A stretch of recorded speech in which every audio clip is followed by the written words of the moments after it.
इस deep dive में आपका स्वागत है। नमस्कार। आज हमारे पास है संत कबीरदास जी का एक बहुत जाना माना दोहा, और उसका अर्थ भी साथ में। जी। तो आज हम इसी एक दोहे से ये समझने की कोशिश करेंगे कि कबीर शरीर को, मतलब इस तन को कैसे देखते थे, उनका नजरिया क्या था। हाड़ जले जो लकड़ी, केस चले जो घास, सब तन जारिया करे दिया, मन को मालूम नास। बिल्कुल सीधी सपाट बात लगती है ना। हाँ, पहली बार सुनने में तो यही लगता है। तो चलिए शुरू करते हैं। पहली नजर में ये क्या है? मौत के बाद शरीर का क्या होता है, उसकी एक तस्वीर। हाँ बिल्कुल, एक बहुत ही सजीव चित्रण है। हड्डियां लकड़ी की तरह, बाल घास की तरह जल रहे हैं। एकदम साफ साफ दिखता है वो दृश्य। और ये जो तुलना है ना, हड्डी जैसे लकड़ी, बाल जैसे घास, ये बड़ी कमाल की है। कबीर कोई लाग लपेट नहीं रख रहे। सही कहा। लकड़ी और घास, सोचिए दोनों ही चीजें कितनी आसानी से जलती हैं, कितनी तेजी से राख बन जाती हैं। ये सिर्फ जलने की क्रिया नहीं बता रहा, ये एहसास दिला रहा है कि ये शरीर कितना क्षणभंगुर है, कितनी आसानी से खत्म हो जाने वाली चीज। सही बात। और फिर वो कहते हैं सब तन जारिया करी दिया, मतलब पूरा का पूरा शरीर, कुछ बचा ही नहीं। हाँ, ये सब तन पर जोर देना बहुत जरूरी है। ऐसा नहीं कि कुछ हिस्सा बच गया, नहीं, सब खत्म। ये सिर्फ ये कहना कि शरीर जल गया, उससे कहीं ज्यादा गहरा असर डालता है ये वाक्य। सब तन जारिया करी दिया, जैसे कोई गवाही दे रहा हो। बिल्कुल। और यहीं से बात गहरी होनी शुरू होती है। ये सिर्फ एक बायोलॉजिकल प्रोसेस का वर्णन नहीं है। अच्छा, कबीर इस सीली साधी, थोड़ी भयानक सी लगने वाली सच्चाई का इस्तेमाल कर रहे हैं एक बड़े मुद्दे की तरफ इशारा करने के लिए। और वो मुद्दा क्या है? वो है शरीर की नश्वरता। श्रोत में जो अर्थ दिया है वो यही कहता है कि देखो भाई, ये शरीर जिस पर हम इतना इतराते हैं, जिसे सवारते हैं, वो असल में नश्वर है।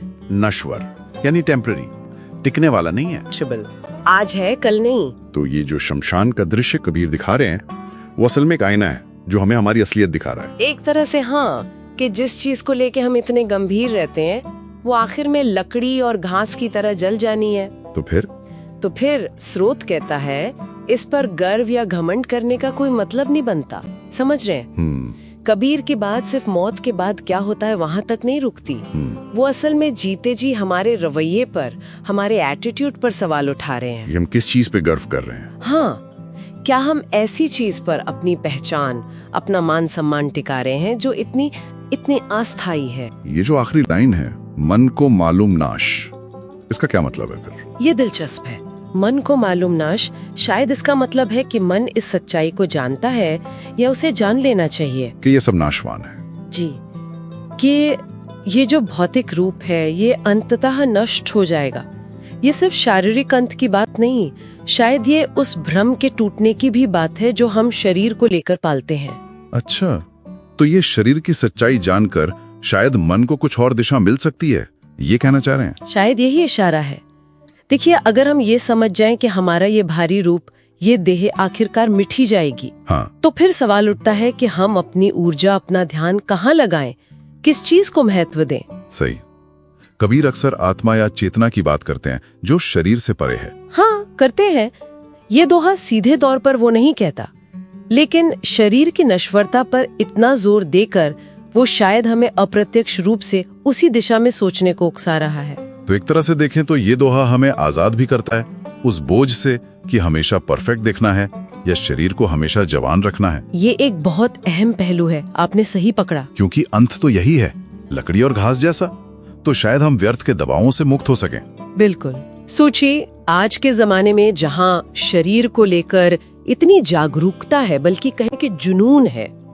फिटनेस, ब्यूटी स्टैंडर्ड्स, उम्र रोकने की कोशिशें। सही। वहाँ कबीर की ये सीधी सपाट बात और भी ज्यादा प्रासंगिक हो जाती है, रेलेवेंट लगती है। ये याद दिलाती है कि शरीर एक साधन हो सकता है, जरूरी है, पर वो साध्य नहीं है, मंजिल नहीं है। उसका सम्मान करें, देखभाल करें, लेकिन उससे मोह ना पालें, अहंकार ना करें। हाँ, क्योंकि इसकी एक सीमा है, ये अंततः नाशवान है।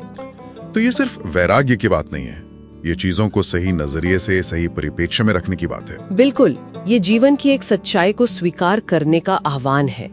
दाह संस्कार की जो तस्वीर कबीर खींचते हैं वो कठोर जरूर है, पर शायद इसी कठोरता से वो हमें गहरी नींद से जगाना चाहते हैं। और ये हमें आज के डीप डाइव के अंत में एक जरूरी सवाल पर छोड़ जाता है जी, कि अगर कबीर के मुताबिक ये शरीर लकड़ी और घास की तरह जल जाने वाला है, तो फिर असल में क्या है जो टिकता है?